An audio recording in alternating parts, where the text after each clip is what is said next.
see white lies dancing between the lines. She's an atheist. Carousels in her mind, spinning all in her eyes. Hello and welcome to the Digital Freethought Radio Hour on WOZO Radio 103.9 LPFM here in Knoxville, Tennessee. I'm Daughter 5, or Larry Rhodes, and we're recording this on Sunday morning, July 2nd, 2023. As usual, we have our co-host, Wombat, on the line with us. Hello, Wombat. It's raining, it's pouring. Yeah, it's continually doing that these days. Yeah. And guests, we have Dread Pirate Higgs. Welcome. John Richards and Boudreaux. Welcome. Hey. The Digital Freethought Radio Hour is a talk radio show about atheism, free thought, rational thought, humanism, Satanism, Pastafarianism, and the sciences. And also we will be talking about religions, religious faiths, gods, holy books, and superstition. And if you get the feeling that you're the only non-believer in your town, well, you're just not. I'll bet on it. In Knoxville, here in the middle of the Bible Belt, we have a group of over 1,000 of us, or a lot of us around. We're the Atheist Society of Knoxville, or ASK, and we'll tell you more about them after the mid-show break. So be sure to stick around. Wombat, what's our topic today? God's raising cats, and we need to stop them because we love cats on this show. But before we get into that, I'd love to touch into some logical fallacies. And before we get into that, I'd love to have a fellowship of our noodly patronages, supported and led by our own Dread Pirate Higgs. I could do that. A short one. Remen, O flying spaghetti monster, grant us the wisdom to resist dogmatism, the courage to question, and the compassion to embrace all those who seek truth. May we ever use our noodly appendages to reach out in friendship and understanding. Ramen. Love it. What the fun thing about Dread is sometimes he logs into my Zoom call to do his like sermons or whatever, and I'll get a little notification at work and I'll buzz in just to see like what's going on, like who dialed into my show. And then it's just like a really, really nice, passive little uplifting sermon. I'm like, this is cool. This is cool. This is a good use of corporate resources. Keep doing it, Dread. You're all right.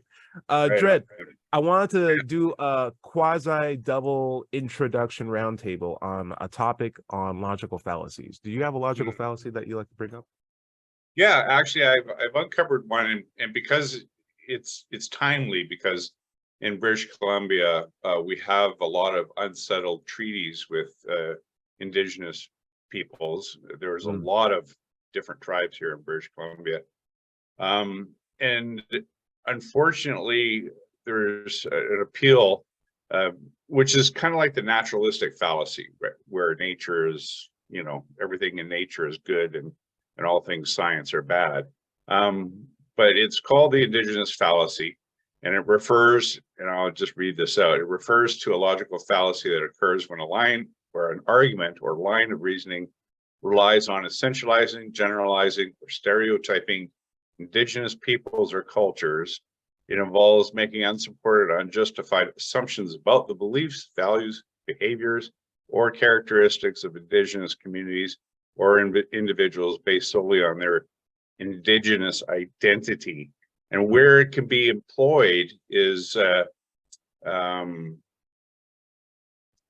manifest in various ways, such as appealing to the inherent wisdom or spiritual connected associated with Indigenous cultures without providing substantive evidence or logical reasoning to support the argument. It can also involve dismissing opposing views or valid criticism by asserting they come from a non-Indigenous perspective and are therefore inherently flawed or illegitimate. Dread, that's a very bold thing to say on this show, that old people are wrong, because I think we get voted off the island. Yes, that's right. Yeah, we're not pulling our weight, I guess.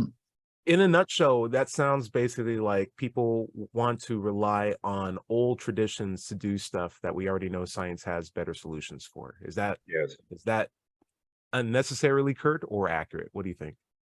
I think it's pretty accurate. I mean, they employ it a lot when you certainly environmental activists do, you talk about putting a pipeline through, or the Site C dam, or whatever. It's not a sound argument often. It's not based on science or the study of ecology or the impact on the environment. It's just saying this is our traditional hunting ground and blah blah blah, and it just devolves into, well, this is the way we look at it. Everybody else is wrong.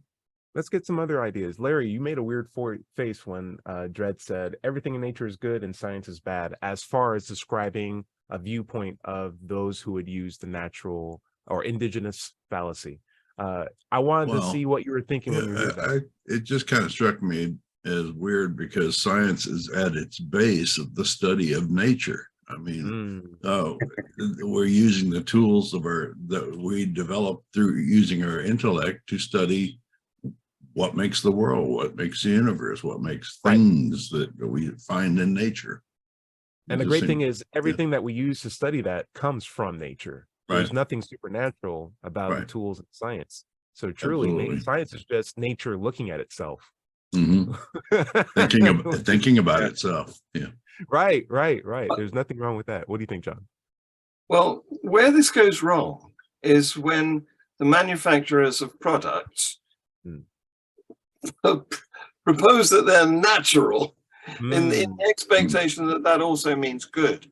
Right. Yeah, but of course, strychnine is natural. Exactly. Yeah.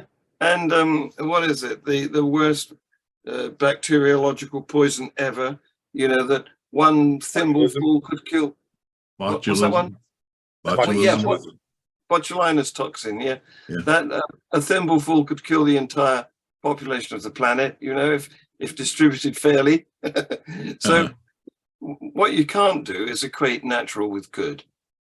Boudreaux, I got a question for you. What if your kid said, I don't want to take a shower, my body odor is natural, and I want to keep it. I want to stay natural, and they're using that fallacy. What do you think? Is that cool? Does that fly in your house? I would say, are you spying on me through Alexa or something? Because the kid just said I would try to appeal to logic and say, your friends are gonna, think you're stinky, and that cute girl you're talking to may not. Social pressure. I love it. You have the right mechanics in your head. You have the right deck of cards to play. Though the thing is, we've had that problem. We've had doctors say, hey, we've had doctors in the past say, I don't need to wash my hands. I'm just giving birth. There's no such thing as germs, right? You believe in germ theory? What are you, some sort of like sanitization specialist? Come on. We're all men here. We're not dying from some stuff. Was it Florence? And I found Florence Nightingale. Yeah.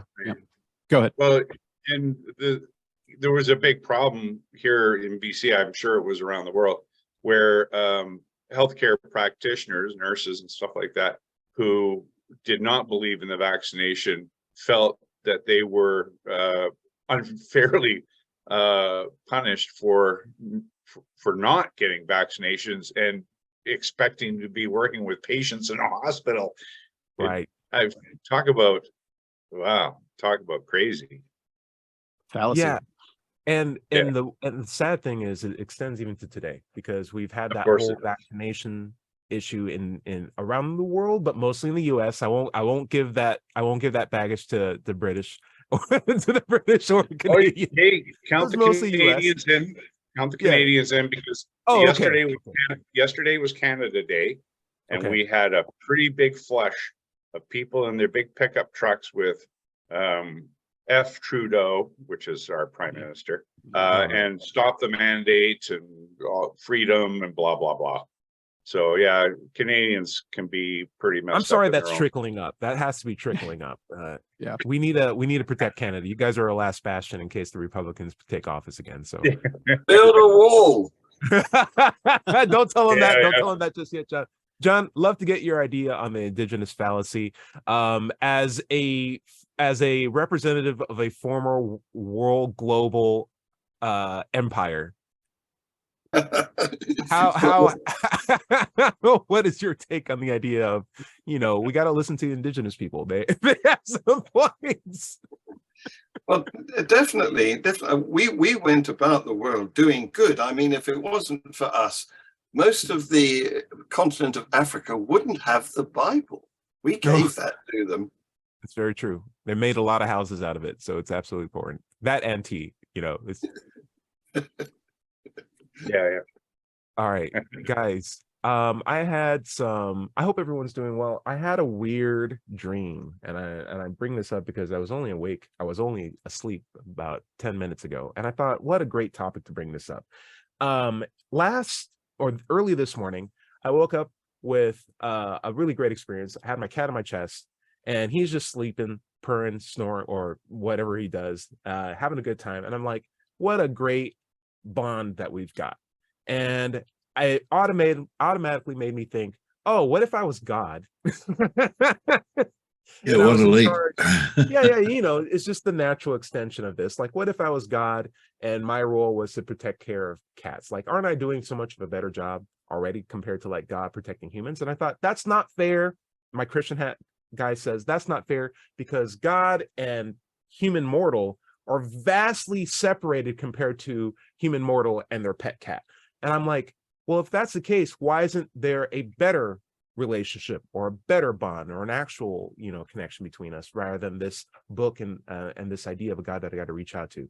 Shouldn't that be improved if the power difference is improved? Shouldn't it be like we're sitting with God or we have this more direct relationship with God? I didn't want to get into that too much, but I did want to make the analogies of like taking care of pets if I was God and taking the same context that was given to me from the Bible and just changing around some nouns and seeing if that made sense. Before we go into that, John, I saw you raise your hand. What's up? Yeah, well, I've seen your cat. It's black, isn't it? Yes. You know what that means. It's like me. I'm also black. No, it's like the devil. He's going to age very well and be very good at almost any athletic activity. The other thing about cats is you think the cat is your pet, that you own it. Right. Wrong. Right. Cats are not pets. Cats have staff. It's the boss. Yeah, we're best roommates. Right. My food is its food, all that stuff. Yeah. So you want to look at it the other way around. It's God. Are you meeting up to its worship enough? Humans aren't that different too. There's a lot of humans who would say like, that's my God. They won't say I'm its God. You've never heard that. You never hear a Christian say that. You'll always hear, hey, that's my God and my God's an awesome God. It's like, don't you guys, you're its follower and you are trying to be a very obedient follower. That song doesn't exist. Larry, what do you think? Well, I was just thinking that, you take your responsibility of taking care of the cat very seriously. You take it to the vet, you preemptively take it to the vet, not just when it's hurt. Exactly. You make sure that you don't intentionally hurt it and all of these things. But if you read the Bible and you're talking about God, as a pet owner and we're his pets, it says many times that he flatly gave us diseases. Right. And killed us for the tiniest of things. He killed everybody in the world. He's not much of a pet owner if you think of it in those terms. Right. Yeah. And follows that up by saying, I love you and you have to worship me. And here's some diseases. We have an association for that over here in the UK. It's called the Royal Society for Prevention of Cruelty to Animals. I reckon God we have that here. Yeah, SPCA. What about a Royal Society for Prevention of Harm to God's Followers? There should probably be like a board of members for that. That'd be great. Bujo, love to get your opinion on this. As a pet owner, how is God doing? And you have pets. I know that for a fact. Yeah. I have a dog and have had many dogs over the years. But if looking at it through the lens of we're God's pets, how's he doing with us? Yeah. I mean, bone cancer in children. I mean, right? Like, and he unlike us with our pets, I mean, he can prevent those things and snap a finger, I suspect. Or at least we're told. That makes me think of I think it's a Hitch quote, impotent or evil. God's either unable to prevent, disease like that, or doesn't care. Yeah. So, yeah, pretty lousy. Almost like he's not there at all. Yeah, Right. it would. You could.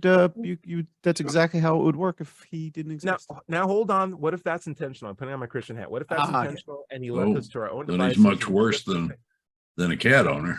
He gave us an entire universe. He gave us the seeds in the ground. Like he gave us the air to breathe. He gave us lungs to breathe the air. Like you're not looking at the bigger picture. The way how I think of it is like, think of, going back to the cat analogy, think of it as like a big room that I threw a bunch of cats in and a bunch of canned food for cats and a can opener, and I shut the door for 14 billion years. And I said, all right, they're going to be okay. I gave them all that stuff. I gave him the room. I gave him a can opener. I didn't have to give him a can opener. I gave him a can opener. Okay. Like, think about that. Some of them will die. Some of them will die. Some can happen something, but they'll figure it out. And if I do that enough times, one of the times I open up the room, 14 billion years later, there's going to be a beautiful cat society. And I'm going to be like, I did that.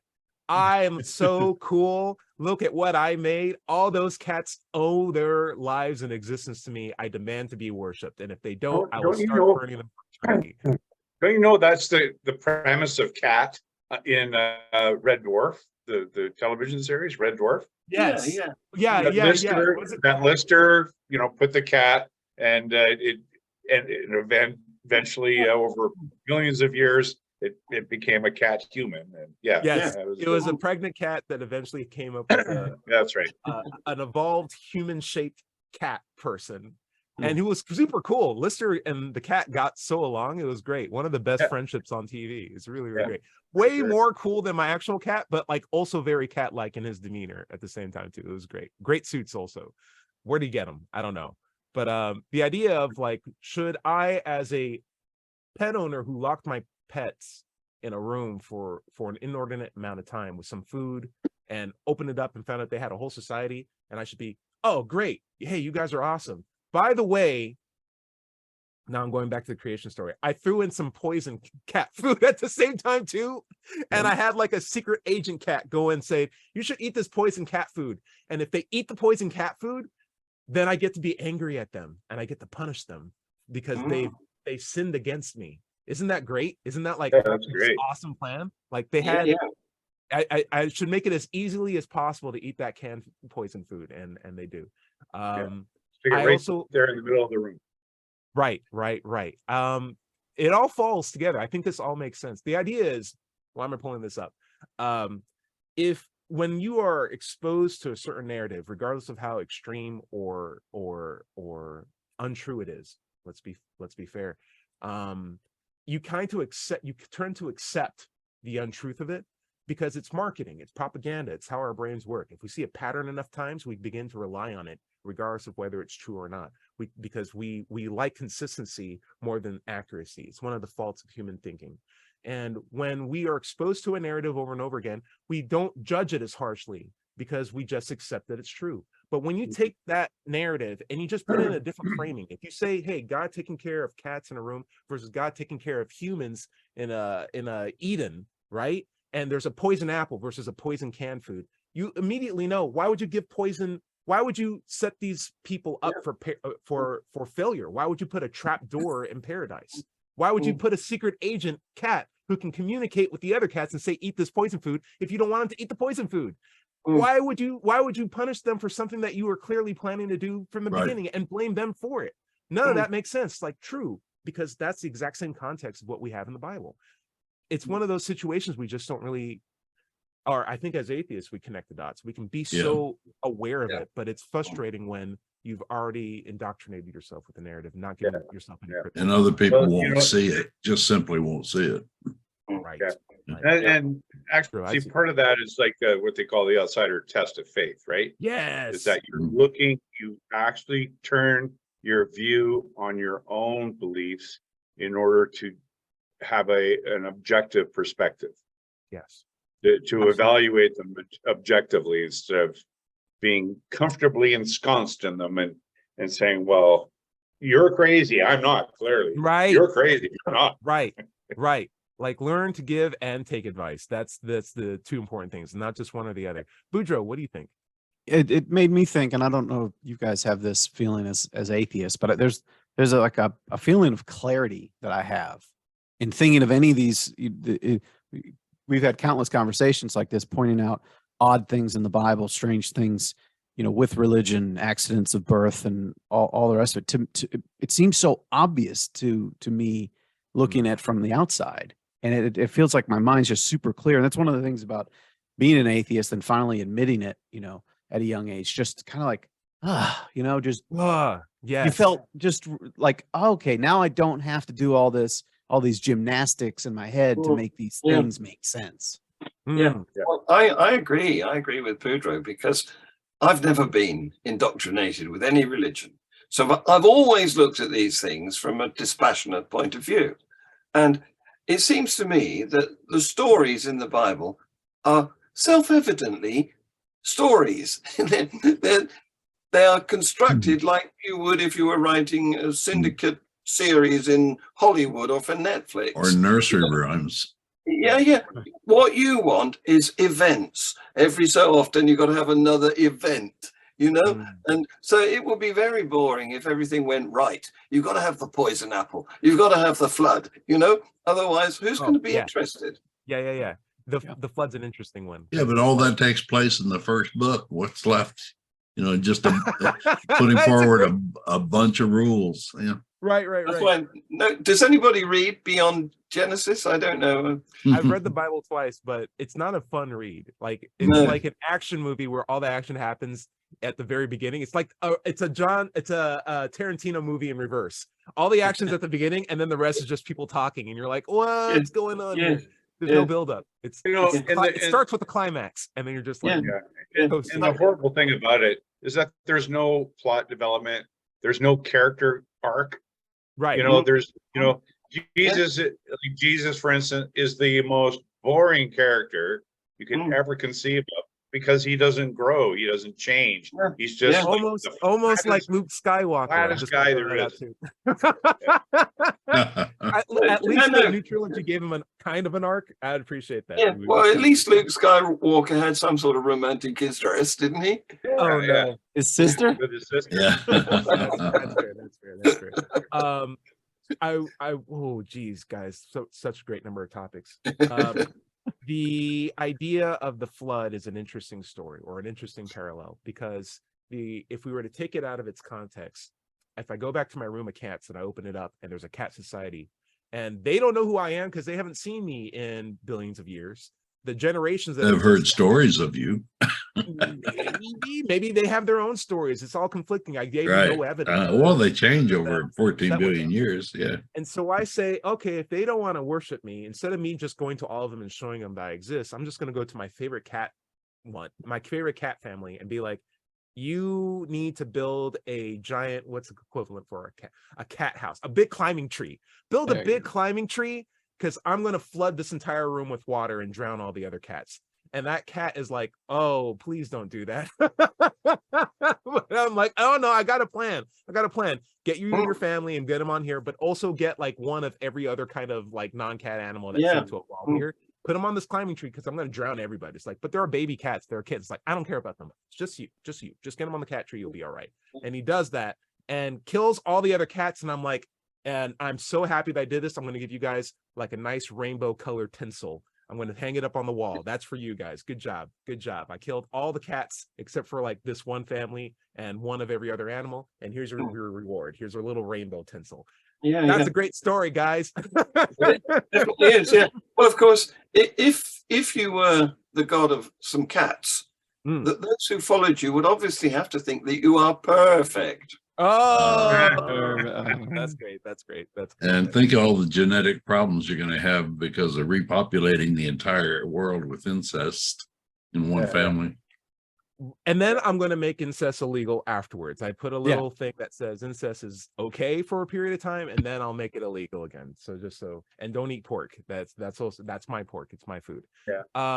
The just the weirdest thing about this is I've had a friend of mine who was a fellow atheist, who I at the time did not know he was an atheist, and at the time I was a Christian.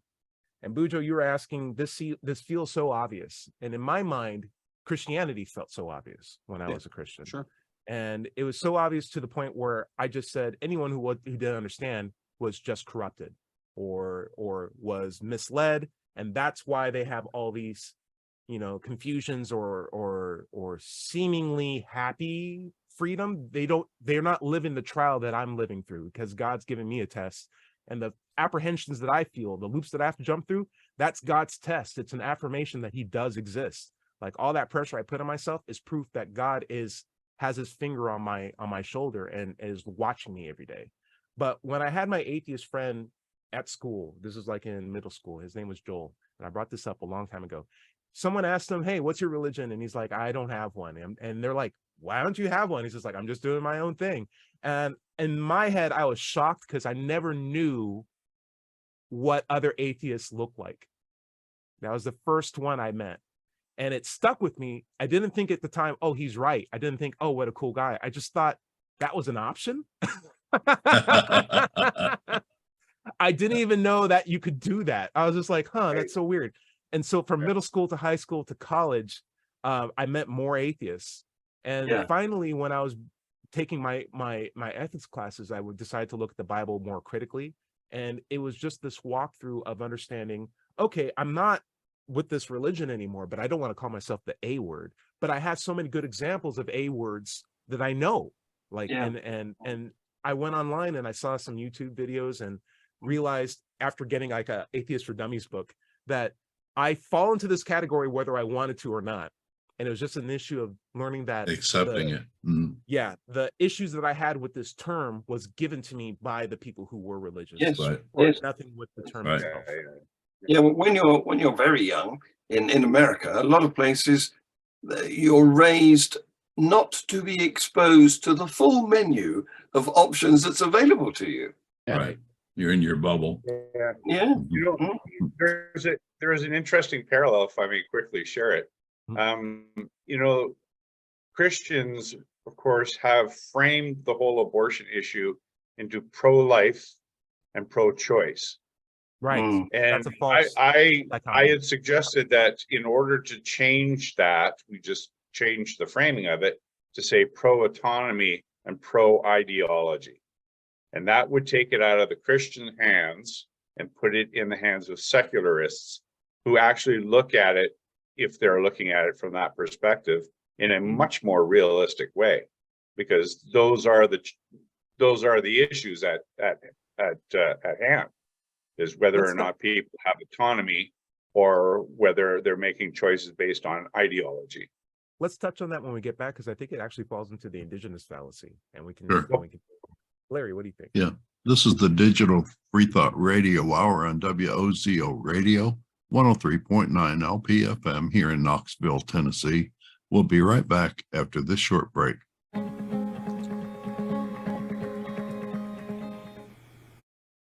Hello, and welcome back to the second half of the Digital Freethought Radio Hour. I'm Doubter 5, and we're on WOZO Radio, 103.9 LPFM here in Knoxville, Tennessee. Let's just take a moment to talk about the Atheist Society of Knoxville, or ASK. They were founded in 2002. We're in our 21st year now and have over 1,000 members. We have weekly in-person meetings every Tuesday evening at Knoxville's Old City at the Barley's Tap Room and Pizzeria. Look for us inside at the high top tables, or if it's pretty weather, outside on the deck. You can find us online on Facebook, meetup.com, or just go to our website at knoxvilleatheist.org. You can just Google Knoxville Atheist, just that simple. By the way, if you don't live in Knoxville, you should still go to Meetup and do a search for an atheist group in your town. Don't find one? Start one. Right. Wombat, where you want to pick up? I want to touch on a really great comment that was sent to us last week by Young Idealist on YouTube. If you have more comments, feel free to leave them on our channels. Young Idealist says, "Hey guys, love listening to the show. Critical thinking really needs to be taught and learned well in this world. Something I wanted to run across you that I've been taking a deep dive into is the psychology of narcissism. Narcissism is a psychological phenomena that is common among all people. It often contributes to dysfunction and misbehavior, and it extremely benefits a lot of people who have an extreme amount of narcissism in their behavior. Among the traits that characterize it is self-entitlement. With studies that have been shown, people who are narcissistic tend to get paid more than those who aren't. And this seems to be pretty powerful in many people. You could see the reason at the same time that people are not being paid what they deserve because of a lack of self-entitlement. I bring this topic up not to suggest in any way how people should be in their personalities, but to look at a lot of the world's problems, especially religion, which is full of self-entitled spiritual leaders who think they have the authority to speak for a tri-omni being. If you think about the charisma and guilt and the overall head trickery that goes into religious propaganda, you should know a thing or two about narcissism. The overlap becomes pretty clear. And I definitely think there's a lot of chutzpah in a person that thinks they can speak for God, right? Like it goes back to my analogy of like a cat being like, I speak for that human. You came in that door, allow me to express myself. Meow, meow, meow, meow, meow. It's like, I don't know if this guy is translating me accurately or not, but I don't think this cat speaks for me. What do you think, Larry? I would just think about the chutzpah of the average believer who thinks they're the close personal friend of the creator of the universe, who can talk to them and they will grant requests for them. Right. Yeah, right. They've got an in. They've got an in. Yeah. Well, they can only say that because nobody can effectively contradict them. You can't make such silly statements about evidential things, can you? It's only when there's no evidence that you can have beliefs, that you can fabricate anything. I mean, having a loving and loyal relationship to Mr. Gravity would be crazy. Right. Yeah, But they're non-falsifiable claims.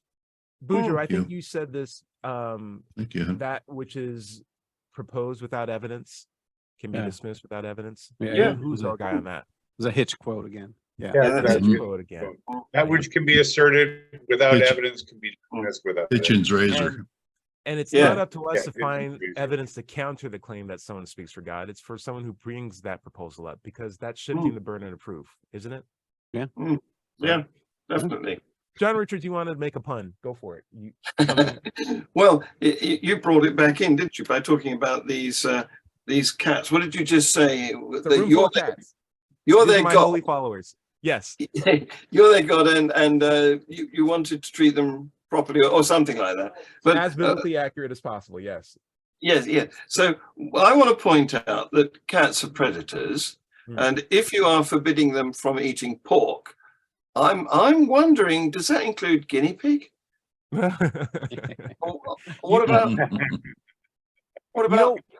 about hamster? Oh, he's got more. Should we wait? Let's wait. No. That's All it. right, okay. Perfect. Got it. The idea is we have a body. We can look at our biology. We can understand from other animals in nature what they're capable of and what we're capable of. Yet some of the things that we have and enjoy are sinful by nature. And I always thought, the idea is like, we have teeth, we can eat meat, but there are some religions that say you can't eat meat, right? We have, and to be as family friendly on YouTube as possible, we have a peg and a hole that are sinful to put together, but the hole is perfectly shaped for the peg. So like, if it was supposed to be illegal, just make the peg or the hole different. Just make the hole like a little smaller. You would have solved that problem, or like put a loop behind it or something, right? Make it oval. Teeth. We already have a whole thing, holes with teeth. Like we have holes that absorb light. Like after figure this out. Yeah, after all, you can't put petrol in a diesel car. So true. Won't go in. Yeah, it won't. We're not supposed to look at women's hair. So, or in some religions, why then do women have hair? Like, there's just a lot of questions that I have where you could have made things so much more easier. And my hang up originally is just, why do we have two nipples? Why do men have two nipples? We didn't need one. He gave us an extra one. I've lived my entire life. I've not had a use for them since. I just don't get it. But we have a lot of unnecessary parts, some of which are very simple. Two superfluous nipples. Two superfluous nipples. And body parts that you're not supposed to touch, but feel really good when you do. I don't know. It's very bizarre. Larry, what do you think? And appendixes, which can kill you. It has no Right. purpose. Not only that, but teeth in your head that can completely misalign all the other teeth in your head and cause you great pain. There's a lot of weird things going on. But I did want to touch on what Dredd brought up in the first half. Dredd, you brought up the pro-choice, pro-life. Pro-choice, pro-life brought to us by narcissists, brought to us by narcissistic argumentation. And the reason why I say that is because it's a dishonest argument. It's a false dichotomy to say pro-choice or pro-life, because you're bringing up two completely unrelated things and putting a one for and against the other, when pro-choice or not pro-choice should be a true dichotomy, or pro-life or not pro-life. That's a true dichotomy, right? That is, there's no middle ground there. But when you present pro-choice or pro-life, there's a middle ground there that's actually fairly reasonable, that we are choosing to ignore by virtue of how virtual or volatile the argument has become over time. And I think those who are in the religious respect prefer to exclude that middle ground because it makes their marketing more palatable, right? And that's why it's been framed, and that's why it's been framed the way it is. Right. If it were framed by secularists, it would be pro-autonomy or pro-ideology, because that really is what it's about. It's not that other choice, which makes it all, pro-choice. Well, you're choosing to kill somebody or murder somebody. That's, and that's, and that framing has stuck as long as it has, is the biggest detriment to anybody that is in favor of Roe versus Wade, for instance. They're fighting the battle using Christian terminology, and that's where the issue really lies. They need to change and reframe the argument in order to make it much more secular friendly. John Richards. My opinion. Well, I think this is an argument about terminology, but I think that the terminology that's being used incorrectly is the word baby, because they like to say that they're saving babies from the moment of conception. They're not babies. They're either embryos in the first couple of weeks, maybe 7 weeks, or fetuses right up until birth. But it's only after they're born that they're babies. That's why we have the expression babes in arms. You've got it. It's in your arms. And out of all of the conceptions, something like 4 out of 6 never make it through gestation. Right. So it's a foolish mistake to describe them as having an existence independent of their mother. Right. Larry. So what do atheists eat? Do they eat fetuses, embryos, or babies? Babies are more delicious. Well, even in the Bible, it says that life begins with the first breath. Oh yeah, the breath of life, right? The breath of life that Yahweh breathed into that lump of clay, right? Yeah. I always fall back on the logical absolutes as just a way for me to know if things are trying to present themselves to me in a misleading manner. And if you were to say the autonomy argument, it could be as easily pro-autonomy or anti-autonomy. And that's much more clear to me, because there's no middle ground there. And it's just in the subject of women's autonomy. Are you for it or are you against it? Is, you can't be halfway on it. It's like, I am for women's autonomy. That's right. The law of the excluded middle, right? Right. Exactly. Just make your variables very clear, and then just set it up as for or not for, or this or not this. And we can work it out. But when you bring up two different agents, potentially there's a middle ground that we can work towards. There might be a way where we can respect people's ideology, but not in the disservice of the autonomy of other people, right? That is a ground that we need to walk on. In my mind, it's the autonomy that we should prioritize, not the ideology of those who want to govern over the bodies of other people, because that's not fair. Boudreaux, hate to throw you under the hot seat on this one, but we're gonna give you a quick quiz. I didn't study. Okay, the idea of narcissistic thinking governing our lives. Do you have an example that you would like to present to the board here on how religious narcissism actually affects and impacts your life directly. Because one of the comments that we do get on the channel is, you guys always talk about generalities. You guys are always complaining about things going on around the world, John Richards, or things that never actually happened to you. You're such crybabies. Tell me something that actually happened to you. Bujo, do you have, as a family man, as the neighborhood's friendly atheist, do you have an example of religious narcissism actually affecting and impacting you specifically? Oh, do I? I bet I do. If I dig. I do feel like somebody, this is pretty minor, but just to kind of get maybe the thoughts going. And I'm pretty sure somebody tried to pry off my glued on Flying Spaghetti Monster decal on my car and broke one of its appendages. Oh, no. Yeah. I don't have proof of that. It's just, it's on my car and it's missing one of the pieces. And I'm pretty sure someone tried to pry it off. That's some self-entitlement right there. What do you think, Larry? Well, laws affect us daily Yeah. in the smallest details, and these religious right people and their hubris are casting laws to make everybody live Which to law the on you, Larry? Which law on you? I see you playing video games and riding your motorcycle and doing whatever you want all day. Tell me how big government, big religion is on you. Well, let's talk about abortion then. I mean, it's not really affecting me. I don't have babies, and I'm not at the stage of life where I might, but I have female relatives who are the religious right are taking away their bodily autonomy. That affects me.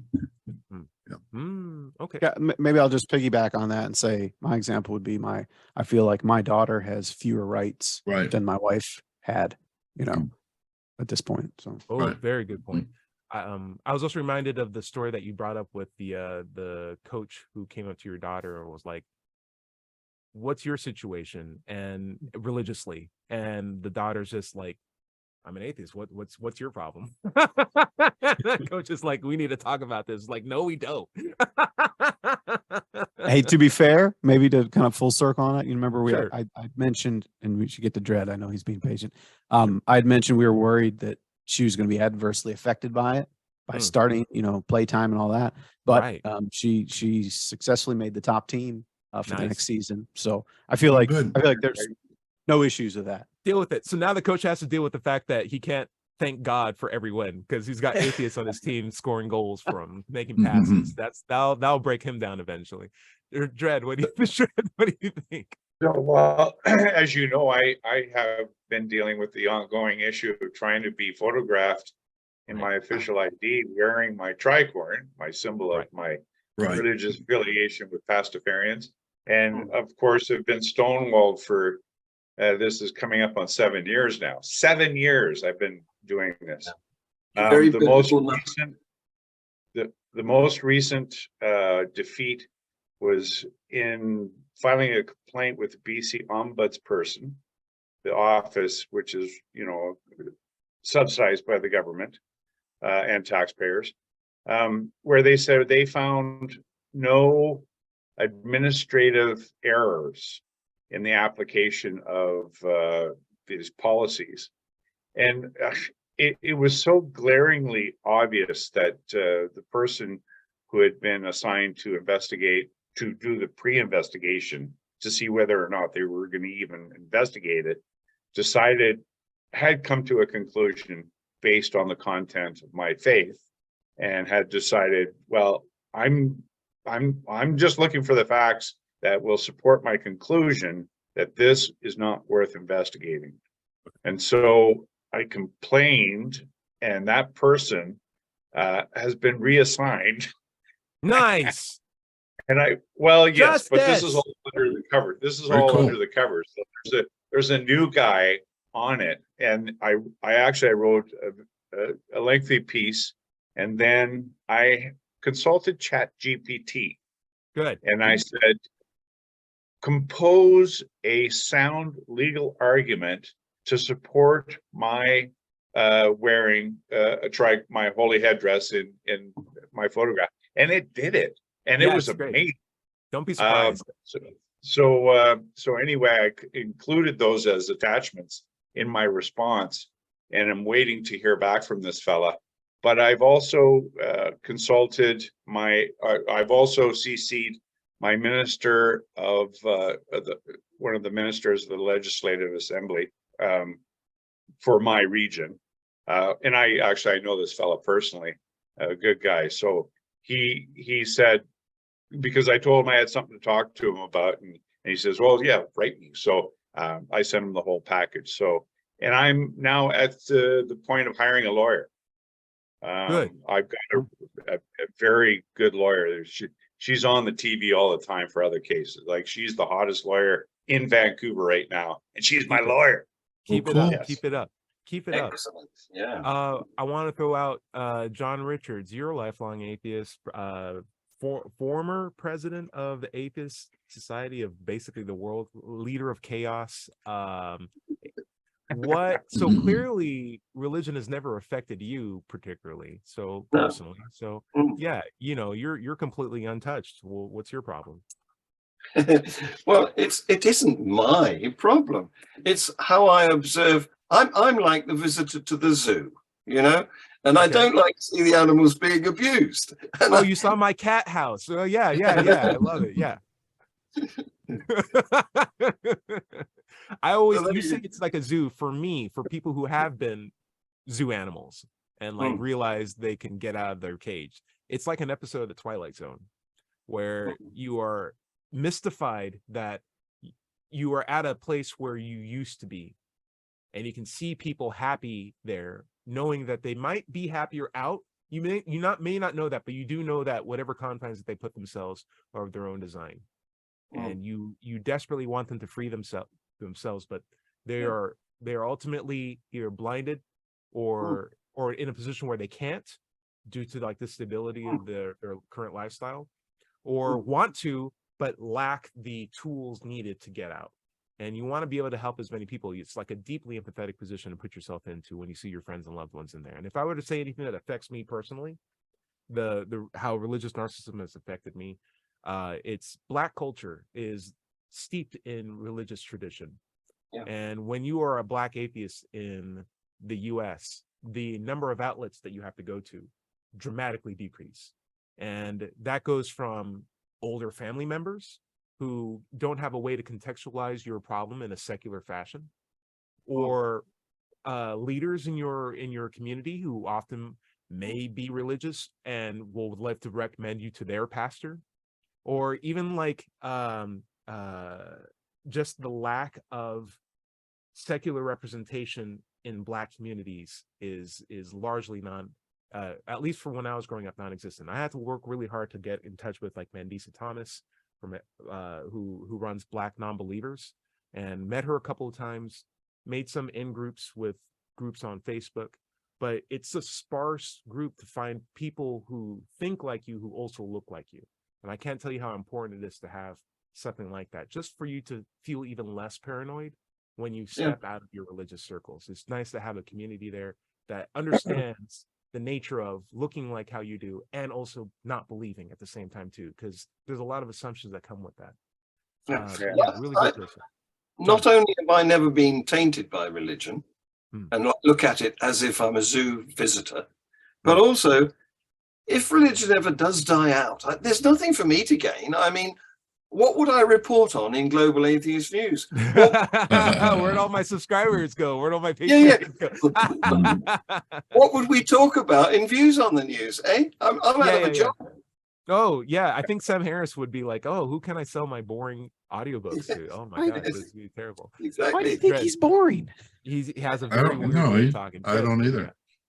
Jed. Yeah, I was just gonna, we're talking about this religious narcissism. So when I went to the Human Rights Tribunal, their response to me was, this is a quote, "You are a Pastafarian, a member of the Church of the Flying Spaghetti Monster, which mocks religious beliefs and certain religious practices," unquote. So I put back at this, I said, that is like saying, you are a priest and a member of the Catholic Church, which practices pedophilia and buries Indigenous children in unmarked graves. So I threw that right back in their face. Any religion is mocking any other religion by Yeah, virtue of the fact of saying we absolutely. are the true They're religion, mutually exclusive, Yeah. right? Of course. right? There's course. very few religions that say our God's true, and by the way, everyone else's God is also true. I would be hard pressed to think of anything like that. Yeah, So and it's a non-argument, imagine religions hijacking other religions, right? the practices and stuff like that happens. Yeah, Well, think about the Christianity has not Easter gotten Bunny, well with any right? of the religions. Mhm. There's been far less But deaths. the Easter Bunny. You don't even have to bring up pedophilia and like unmarked graves. You could just be like, yeah, but like, Christianity is the practice of telling Well, everyone else's God I that wanted they're to not slap real them and in the that your face one with God it, is. though. It's Mhm. monotheism at the end of the day. Yep. Have you not gotten that memo? The context is so bizarre. And the fact that someone can write that and think they're making a valid point just Right. shows how locked into a certain narrative you can be without that context. Yeah, how divorced from reality. Right. If Like- I said I have a room full of cats and I'm not necessarily abusing them, and someone said you are because I have a room full of dogs and I drowned them all last night and everything was great. And I'm like, you're doing the exact same thing I'm doing. How are you? How are we at this? How did we get here? How did we get here? Just a lack of context. We need to have the context, and we need to have God be a better cat owner. We need to have him involved if he's going to be involved at all. And if not, get out, because we are clearly taking care of ourselves. Final thoughts, Dread Pirate Higgs. Well, I like I said, I'm doing regular sermons for the Pastafarians, and of course I record this stuff live, so you can come check out my YouTube channel, Mind Pirate. I've been getting quite a few subscriptions, so people I guess Nice. are liking the content. So Cool. yeah, come check it out. Very cool. You can find my stuff at Let's Chat on YouTube. Just search Let's Chat. You'll see me at the top, and that's also my YouTube name now too. So at Let's Chat. And I'm also happy to say, hey, my commercial came out for my company. It has Very some good. It really was top good- notch. Thank you. We had some really good social work that we've done at our school. I made it a point to not just be a really cool person at our lab, but go out to schools and play disc golf and celebrate engineering. These are all exercises in understanding nature. Science, engineering, and enjoying the outdoors, in my head, are three components of the same thing, which is enjoying nature and coming to better terms with it and understanding it at the same time too. You can do all those, and they're not in opposition to each other. You can love the world that you're in and try to understand it. And what science and engineering is like the application and the process of understanding it in the most accurate way possible. I find it to be the best tool that we have to understand nature, and it's a part of nature too. So don't let people believe that don't let people persuade you that it's a foreign thing that we have to be suspicious of. It's something we should celebrate. It's something we made ourselves and got us here. John Richards, final points. Well, I just want to advertise that you can see some of our latest stuff on Atheism UK channel. That's Atheism UK channel on YouTube, where we're now posting the videos of the Changing Minds in Changing Times event that we staged about a month ago in London. Very good it was. It's so good, in fact, that we're doing another one in Birmingham. Ooh, In September, featuring Lawrence Krauss again. He's flying over. I love that he's very coming down to cool. Alabama to do that. That's so good. Yeah. That's so great. True. I listen world to his class. Origins podcast all the time. He's a Mm. good man. Yeah. Nice. I've Ujo, met him. final word. Oh, go for it. I've met Lawrence Krauss. Also, I wanted to add, did you write the script for the commercial you did? So that was a guy talking to me, and it was excerpts from an interview that we were just giving off the top Okay. of our heads. Yeah. Okay. So no fixed script. Okay. That was just, well, it was well done. Oh, thank Yeah. you. If you listen to Yeah. it, you can hear, when I hear that commercial, all I hear are the cuts from Yeah. different questions that he taped together. So like very good editing on their job to take my rambling and make it seem coherent, but that was great. I don't have anything to check out, but will say we went to Holiday World yesterday, which is a theme park, a water park, and we rode a bunch of coasters, and it was a lot of fun. And yeah, Boudreaux, no spoilers, but I think if you hadn't seen the latest Spider-Man movie, you should go see the latest Spider-Man movie. All right. Or catch yourself up. It's a really good family experience, but you would get meaningful high level thoughts of like, Nice. it'll keep you entertained as an adult, and it'll keep the kids entertained as like the kids. It's a really good movie. It's in the plan. I gotta see Indiana Jones, by the way, I saw Indiana Jones yesterday. Not that great. I know. We knew it. I'm We gonna saw watch Crystal it, and Skull. I'm gonna love every minute of it. You 'cause only of- get one. Shame on Yeah. me once. Shame on me. Shame on me if twice or something like that. You fooled me once already. I'm not going back. Larry Rhodes, we're at the end of the show. It looks like Yeah, atheism is over. Anything you want to say before we all Well, you can find my content at digitalfreethought.com. There's lots of atheist topics there. Be sure to click on the blog button for radio show archives, atheist songs, and many articles on the subject. My YouTube channel is at Doubter5, and you can find my book, Atheism, What's It All About, on Amazon. Remember, everybody is going to somebody else's hell. The time to worry about it is when they prove that heavens and hells and souls are real. Until then, don't sweat it. Enjoy your life, and we'll see you next Wednesday night at 7 o'clock here on WOZO Radio. Say bye, everybody. Bye, everybody. Bye.